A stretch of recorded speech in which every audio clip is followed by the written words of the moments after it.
Could you please briefly introduce yourself and your role in short drama industry? Hi everyone. My name is Cypress. I was born and raised in Nanjing, China, and I came to United States to pursue a master's degree at University of Syracuse University for television and film producing and focus and writing. I moved to LA in 2013 and I got into verticals in 2022. I've been writing and producing and executive producing and supervised producing. It's all just boring terms. But I've been doing that for the past 3 years. Yeah, and if you really ask me, I would say that my main goal and my main role in this industry is like a writer creator. How did you first get involved in short dramas? It's actually a funny story because I before this whole vertical thing even started, I didn't even know what it was. I was in a writer's room here in Los Angeles working as the head writer of a writer's room doing shows exclusively for Youku, which is a Chinese streaming site like Netflix. So I met a producer's assistant there. And then years later, we both left the company at different times. And years later, she called me one day out of the blue saying, "Hey, I'm at this company called Good Short. We're producing verticals and we're gonna do an English language one. And I have a perfect book for it, but no one here can write this one better than you. So I think you should do it." So that was how I got into it. I had no idea what it was because I've been in America for so long. So I didn't even know that the vertical thing in China has become a whole big industry. That was the 4 year mark, I think. Four, 3 or 4, 4 or 5. I don't know. The numbers escape me, but yeah, she called me and I wrote the show, the first English language show for Good Short. That's how I got into this industry, and just it was just fast learning about the whole concept, structure, industry, how the Chinese shows worked, and then how can we translate that to the American audience. It was all like baptism by fire. It was all happening within a month.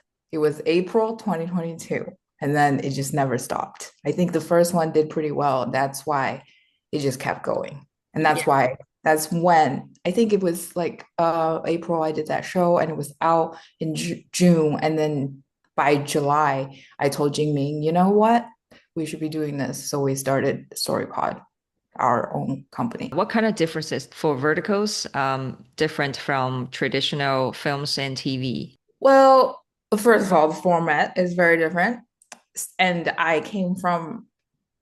did production as well as writing. So I know the very first thing I noticed was, well, you're not going to be able to fit a lot of people in your vertical frame. So a lot of the things are going to be concentrated on people probably talking because with your budget, you can't do shit. We have to focus on the drama, which was very exciting to me because when I was in college, when I first started to do anything remotely close to writing was reading plays. Then I became a playwright before I even did screenwriting. So what was incredibly exciting for me was that, oh, we're just going to boil down every story to the essence, which is people arguing basically. That's how plays were invented, and that's how every drama worked. So that was the biggest difference. So I thought, okay, we're going to strip a lot of the fancy elements of film and TV, traditional film and TV, and boils down to humans arguing about things and having right and wrong opinions at the same time, which is the core of drama. And then the next thing, obviously, is you have to do like a cliffhanger every 60 seconds to 90 seconds. So the pacing of all those shows would become incredibly faster than traditional TV and film. So you can't really build a whole character, like lay the ground for it or do a world building or anything like that. So you just have to get right into it. So that was the two things that I just clocked in my mind from the beginning. So I think if you ask me what defines it, what's the essence of it, I think it was we're actually going back to like the origin of dramas. We're just doing the bare minimum, the thing that just draws people in. It's conversation. And it's so much more intimate because it's your phone and you can just watch it anytime you want. No one can know what you're watching. You don't even have to share it with anybody. So movies you have to share with a whole audience. TV is getting smaller. You only need to share it with your household. For a phone, you don't have to share it with anyone. So this relationship between you and the stories and the characters in there becomes so much more intimate. So I realized that you could push it to even more extreme levels than all the traditional TV shows and movies can't do. Because if you're really talking about it, I thought to myself, hmm, what would be the ultimate guilty pleasure? What would be the thing that makes people go, oh, I want to watch that, but I don't want to tell anybody? That's the essence of vertical dramas to me. I'm just curious, for each episode, 60 to 90 seconds, that's the requirement from the platform or what? Yeah, from the platforms. Why did they do? Because a lot of Chinese short dramas, especially for the first episode, it's normally can be as long as 2 to 3 minutes long. I think it came from the budget concern because to produce it in America using Chinese money would just cost more. That's just an objective fact. So yeah, I kept saying for the first episode, can I have 3 minutes? I need 5 minutes. Can I do 5 minutes? I think the first episode was about 3 minutes. So yeah, the first show I did for Good Short, I had first episode, I need those 3 to 4 beats instead of just one or two for the later episode because I need to tell them this is why all this is happening. I really think it's the budget concern because a lot of Chinese shows, their run times also longer than most of the shows in America right now because some of them are 2 hours, 2 hours and a half. And over here, if you can get to 90 minutes, that's almost a miracle because it's just more expensive to do that. Have you write any original scripts that pitch to the platforms? There's a difference between commissioned shows and original pitches. I think in my entire career up to now in this vertical space, I have probably pitched and wrote one. And the other ones are either here we have a book. Do you wanna see if you can adapt that into a series? If you don't, do you want to pick another book? So a lot of book adaptations, and for those, I would not be, well, I would still be doing a lot of pitching because usually those are not novels. They are not suitable to be even adapted because they're like 2,000 chapters long. They're just not conducive enough for this format.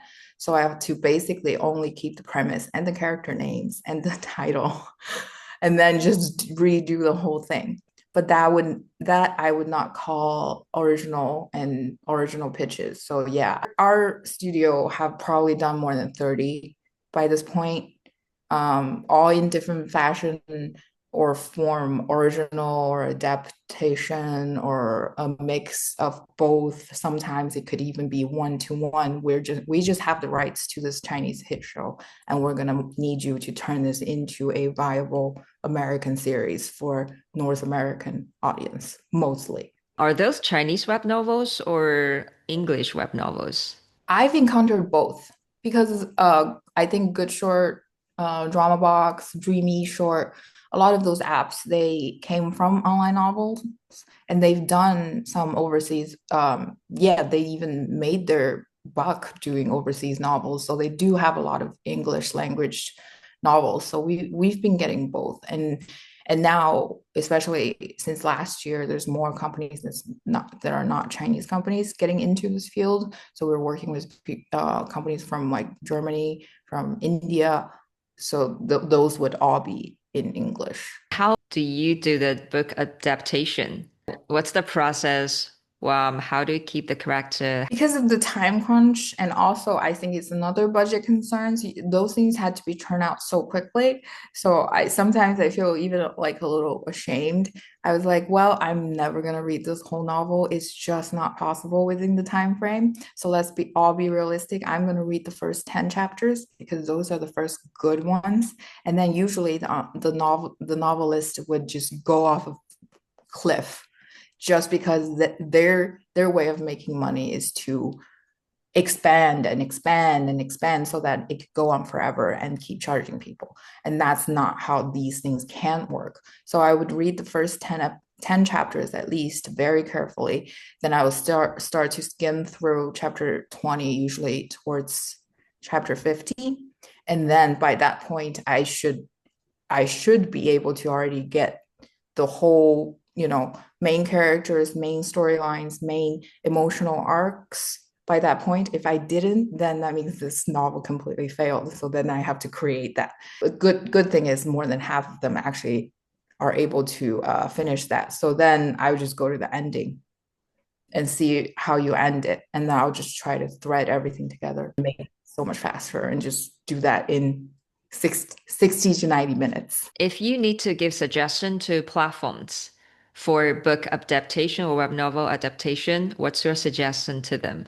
Have people who've been in the traditional film and TV industry to read them because adapt from novels, it's nothing new in Hollywood. You have a lot of readers and then start from there. So the first layer, the readers would be able to tell you this is a good book to be adapted into a TV or film or not. Just start from there. I think a lot of apps platforms, they don't even have that first barrier. So it would just be, this one's popular. I think it's popular. So you got to do this one. Well, there's a lot of problems. Well, figure something out, solve it. That's how it's been going.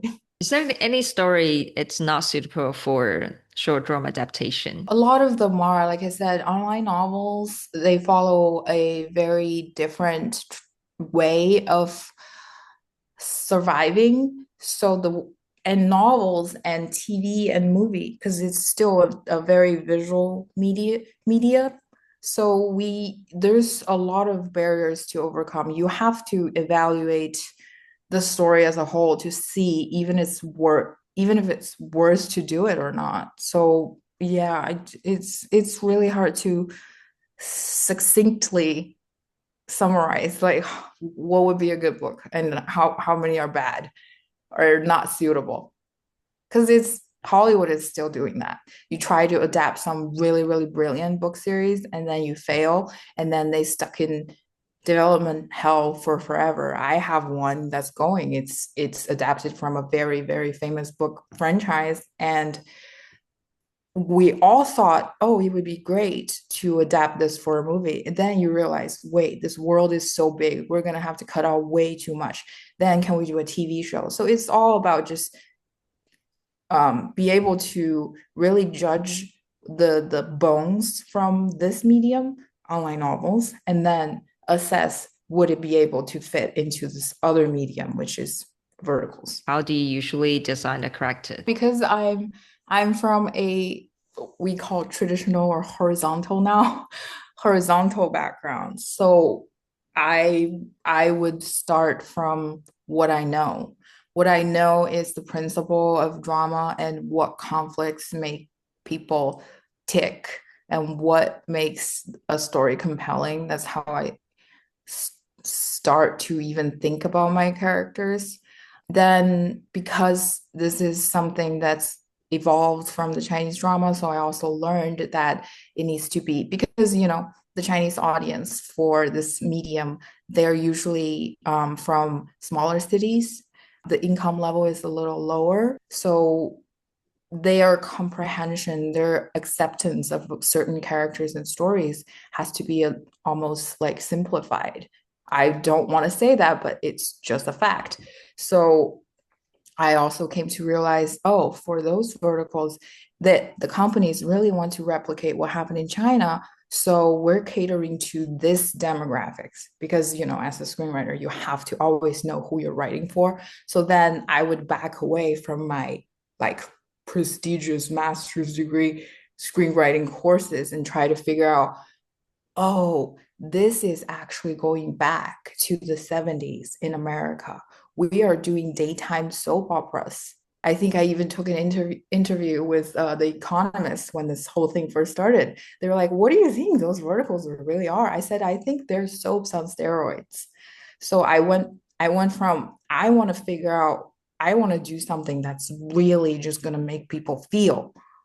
That's how I start with the character. Then I realize, wait, people may not really want real conflicts. They want a misunderstanding. So I watched a lot of shows and I realized, ah, a lot of the shows only start with a misunderstanding and then you just don't resolve it. You just keep making it worse and worse, worse, and then you finally resolve it in the end. That's formula for a lot of the ones that I've watched and a lot of ones that are successful in China. So then I started to backing away from my, oh, conflict, character flaw. How do I start this character? It becomes more, how can I hide what I want to do in this format? So I think I did do some ones that are not very typically verticals. I did still start with what I felt was right to, which is to put characters in actual conundrums, make them really, really truth. And they've done well. So I'm just always torn. Do I go back to what I know, or do I try to adapt to what the apps tell me the audiences want? Because the characters in most of the verticals that are on the market, they're just comically thin. They're not three-dimensional people. They're not grounded. They're almost like intentionally villainy. And I think there's some sort of fun and liberating thing in it. And I talk to my writers all the time. Just like I'm just like, don't you miss sometimes you can just slap people and just go, you whore, you bitch? Because that was the 70s. That was daytime soap. That was, yeah, soap operas. And American TV has evolved so much. Soaps basically don't exist anymore. So I think by coincidence, or I don't know. I think verticals, the surge of verticals actually hit something, which is people maybe still missing the simple fun. And I just want to see a misunderstanding. I want to feel, how can you be so stupid? And then it finally gets resolved. So yeah, I do both. I do my real hardcore character in an impossible situation. How do they get out of it and find love? And I also do, it was just a misunderstanding. We're eventually going to figure it out. Do you think that our main characters should be like two or three dimensional? Can those supporting actors be two or three dimensional? I think for villains, it's very fun for them to be razor thin. Like one-dimensional villains, I am all for it now because I realize the fun in it, in people creating it, not even writers, also directors, crew, actors. There's like, oh my God, this shit is crazy. Can you believe I was saying that using my face? So people actually enjoy that. And villains in those very simple stories always get what they deserved. So it's kind of ultimately feel good for the audience too. It's like, that stupid bitch got what she deserved. Justice still exists in this world. So I think for villains and supporting, sure, do that. But I do think for main characters, you have to try something a little bit more because even though we're finding, or as the data suggests, we're finding that audiences are missing some of the really silly soaps and just really melodramatic dramas, but they've also either growing up with the modern television and film just in this world, not even America. You have European movies, you have Korean dramas, you have all those influences that are around you and every day playing at you. So the audience's understanding, I think, as a whole has just been really progressed from the daytime soap era. So to really, really hook them and make them stay with really, really cheap tricks and simple misunderstandings and keep rehashing the same tropes from, again, from the 60s, the 70s would not be a very good strategy. I think you have to dig a little deeper for the main characters. And I think that's how, our work from StoryPod, from me, from my partners, from all the writers that we work with, that it worked because we just get fan letters all the time. We go, I have no idea. This would make me cry. And this is probably arrogant for me to say. When I wrote it, I knew exactly when you're gonna either ugly cry or crying through laughs, because it's like it's a craft. It's something I think traditional writers are trained to do. Let's pause for a second. Imagine you are in a crowded marketplace. Vendors selling cakes, jewelries, all kinds of things. And you are one of the vendors trying to sell a story. What kind of story will you tell? And more importantly, how do you keep people stop listening and actually pay? That's the narrative logic of short drama. I explain this in my book, Short Drama Writing 101. Write what platforms want. It's available on Payhip, Amazon, and Google Playbooks. Now let's back to the video. Do you think there should be a character arc? Because in films, there will be our main character normally have a big trauma, and then he or she will gradually grow within the process. Do you think short drama in vertical series it's the same? I think, yeah, totally. You have to do that, but it's almost an obstacle to talk about emotional arcs because people are like, this is something just to make people feel good about it, to fun. They don't really have to think about it. But then, like I just said, I think the audiences are actually more mature than this already. I do think the emotional arc is what makes every hook, every episode's mini cliffhangers work, because I have to get into this character. I identify it or I despise this character, but either way, you have to invoke that kind of emotional resonance with the audience through your characters. Otherwise, they're gonna swipe away. Because why do I watch this one? Even though it's fast, it's still my time. Like I have to find either I feel so bad for this girl, I want her to succeed. I love this guy, even though he's evil. All kinds of just human conditions. I think you have to, yeah, emotional arc would be the only way to have people really identify with the characters and stay through the series, and then eventually, hopefully, build kind of like brand loyalty to certain apps. I think most apps are missing that because they're not really trying to create some sort of retention yet. How do you capture the audience attention in the first 10 seconds, and how do you create hooks? So hooks, I think, is one of the most important thing in modern screenwriting too. Outside of verticals, it's becoming more and more important because we have so much content to consume, so many different ways to waste our time on. So a hook becomes like a lifeline to television networks, film studios, and now vertical apps. I think this is actually the only part that doesn't really require, because people always say writers and creators, artists, you need a stroke of genius or you need talent. It's not something anyone can do. But I think in the hook and cliffhanger area, it's a craft that really can be learned and studied and perfected almost without emotional impact. But practically speaking, plot wise, you can do that. And how I do it is actually what I learned from a very established writer that I worked with, who's my boss for many, many years. She told me, just imagine that you're always playing a game with the audience, because it's a transaction basically when you tell a story on screen. Why do they watch it? So you're just playing with their expectations all the time. So sometimes you do twists is the easiest hooks. They think this is going somewhere and then you turn it upside down and they go, what? So that's the easy way.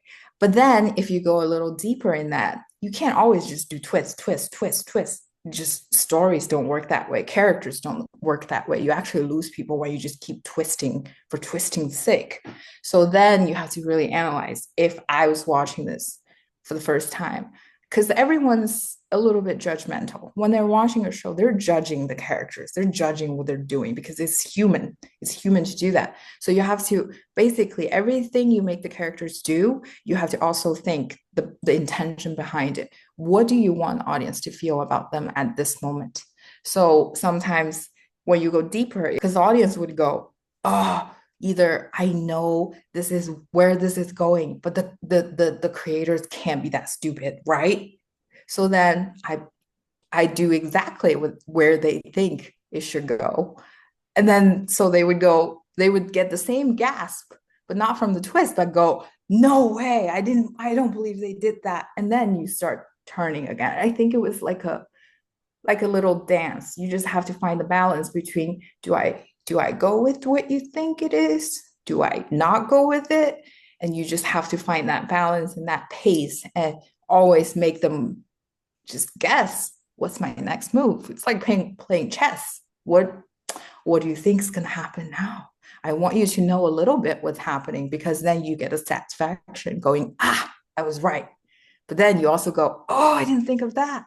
So it's that. That's how I do it. I just literally just go in my head playing this imaginary chess all the time. How do you create emotional resonance with the audience? I think for that one would have to go back to what we talked about, which was the character designs, like what, especially just for main characters, you have to put them in a grounded enough conflict or misunderstanding for people to be able to relate to that.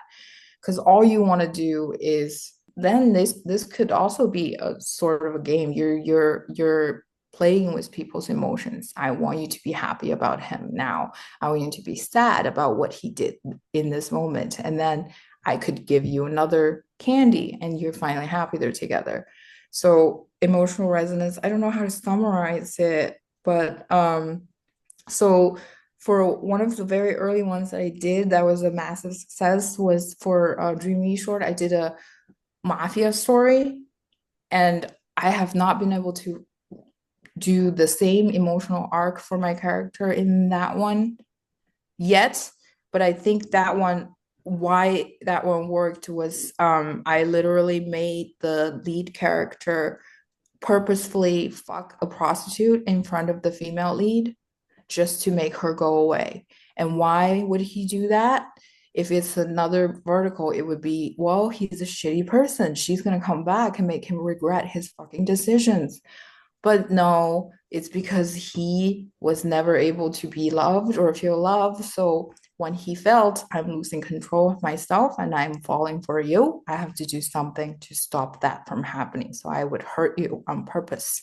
So then the tension for the rest of the show becomes, will they be able to resolve this thing that's basically keeping them apart? And what's keeping them apart is themselves. So he is literally keeping themselves apart. So that would be a real obstacle. That should be the real obstacle in every love story, because any external forces like, oh, my mother-in-law doesn't want me to marry you, or if I don't marry you, I don't get to inherit my company's billions of dollars.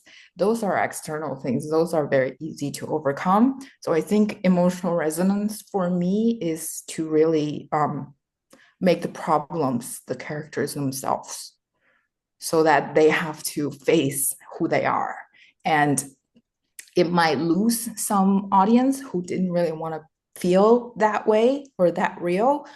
But I think, again, just for modern audiences, that's what would make them stay. They would actually feel this journey because everyone faced the same exact questions every day in every relationship. That's why love stories are always so easy to sell.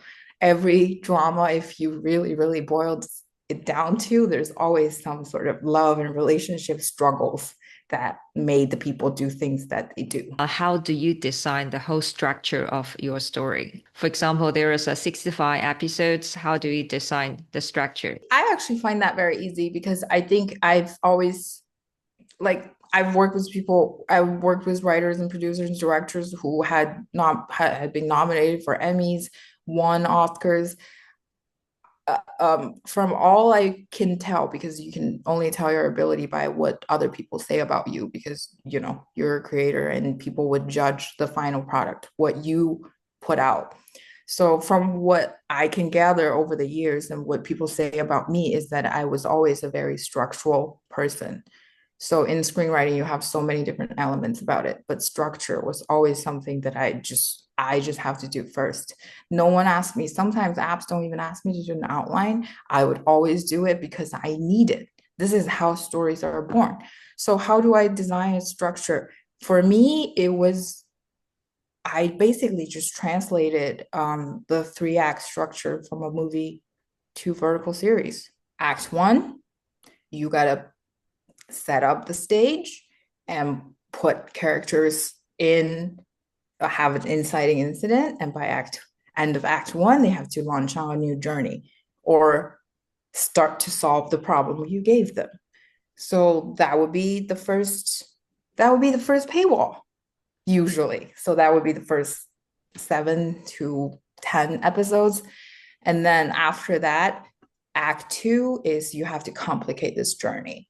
You have to add more obstacles, complications to it. And by midpoint, the story should take a turn, which is usually the second paywall, episode 25 or 30, depending on how long you want it. And then the second part of act two, which is 30 to maybe 45, you try to even further increase the obstacle and complications and make this journey as difficult as possible. So you reach the end of act two, which is everybody knows darkest night. You make them at the lowest low and you make people wonder where the fuck do they go? How do they get out of this? And then by probably 45 to 60, because I do 60 episodes most often. So that would be 45 to 50 episode at that point. Then you build this climax, how they miraculously overcome all those complications and obstacles and reach a very satisfying ending. So a lot of things happen there and just go to the end. Even when I train writers, people ask me like, how do I adapt to this medium fast enough? I was like, go back to what you know and translate it. It's not something new. People keep saying it's a new thing that was invented. No, all the new things were invented in the 60s, 70s, hooks, cliffhangers, pacing, soapy stuff, melodrama. That was from like the ancient Greeks. So you just go back to what you know, and the golden three-act structure in Hollywood has been working for so many years. Just use that as a guideline and just do that and divide them up. So do that kind of structure. That's how I've been doing it. I think it's effective and it's fast. It gets more people who's never done this before into this field a lot faster because I speak the language that they understand instead of creating this barrier, saying this is something you have to learn. We have a formula. I would look at the formula because some apps would even try to dissect my shows and create a formula. I was like, you don't have to do that. It was already out there. If a scriptwriter who wants from a film or TV background who wants to write vertical dramas, what's your suggestion to them? Go back to the basics. Structural work, like I said, just really hone in on the three-act thing, and then maybe watch one or two shows or reading scripts. Reading the scripts of one or two shows would be the most beneficial so that you can literally translate what I was just talking about, the act structure, because it's three-act, eight-sequence thing is taught in every film school. Most people who've been working in TV and film would already know that. So you just translate that into the new terms and episode breakdowns. So do that first and then try to get the flair of it try to understand, you can actually go more out there in those kind of verticals. They are not so serious like uh American TV. It has to be deep. You have every line people say has to have subtext. You actually can give yourself a little break from that. Don't do too much in the subtext, and do more about making it out there. How can they find script to read? I always give writers who ask me what I own the rights to, and just please read this and see what was different from the traditional TV and film. In a sense I would even analyze it for them. Like, normally in an episode one of a TV show, this would be how it goes. But now you see, we have to strip away all those other elements and just go straight to the bone. Maybe they should just watch the whole show. Yeah, watch the show and really, almost like you're in film school again, you just write down what happens at minute what and episode what, and then pull the whole structure out for yourself. Right now in North America, most of the vertical drama is still dominated by CEO romance stories. And what other type of stories do you think can be explored and why? That was actually something that I found the most difficulty with when I first started doing those verticals. I was like, why are they all CEOs? Do you understand, in America, CEO is not a sexy position. People don't like businessmen. They're usually the villains. When I was still working for Good Short as a contractor, I was always just saying, can we just do some athletes? America runs on sports. So I wouldn't say my hockey alpha that I did with them was the very first sports one. I'm not sure. But we did see over the years, there's a lot of sports ones that really worked because your audience really likes watching sports. Even if they don't like it, their husbands watch it all the time. I know that for a fact. So I think sports is still underexplored, because even with the sports ones that are out, they don't really follow through with the industry, with their profession, with the actual appeal, because they always just go back to, he's an athlete, but he's also a billionaire. You're still doing a billionaire story. And also there's budget concerns. So if you want to do a football star, you want to do a hockey star, you really can't do a lot of games. So it's kind of almost becoming silly and ridiculous. Oh, this is a hockey player game and this is a football star, but we never see a game. He's never on the field. So you have all those obstacles go to overcome. So I understand why those are still not the main thing. But besides CEO romance, I think other ones would be, I don't want to just talk about the characters' professions. I think romance as a whole, it's good, but romance in America is pretty much synonym for rom-com. I think we still don't have enough rom-com in this space because comedy is very hard to do, and a lot of the players are not native speakers, so they don't even understand or can try to imitate what's American humor. So those would be very hard to do and to, prove to the bosses basically this would work. So I think the next one, if I were ever able to just make decisions, I would do, you have to do rom-com. Rom-com is one of the biggest genres in North America. I was saying verticals found a space where traditional Hollywood is not touching or lost touch with. So this would be another space where verticals can really, really go in, because rom-com movies in America was like one of the biggest players in the entire movie industry. People always go in to watch rom-coms. Rom-coms taught entire generations how to date, how to flirt, what love is, what relationships mean. But because now Hollywood is contracting, and movies are either so low budget, like $2 million or $250 million. They have to do superhero or they have to do such visual spectacles. So mid-budget rom-coms are missing from America. And people are already seeing that, well, the audience really just wants some feel-good rom-coms. So I really, really think rom-coms should be a main genre. What's the future of short drama? One thing for sure is, even from the very beginning, I know this medium is going to stay. That's the only reason I even entertained being in this for a little while. I don't know how long I would be, but watching things on your phone has already become something that people do, and it's competing with all the other forms of entertainment. So watching things, content vertically is correct. It will be staying. It will never go away. It would probably even gradually take over other forms of watching content. But what the content is would determine where the current short drama industry is going.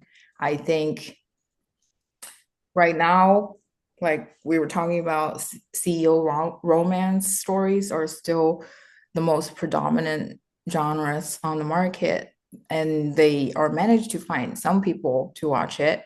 Some shows would make, I don't know, a couple $1 million, but that's not enough. That's not remotely enough.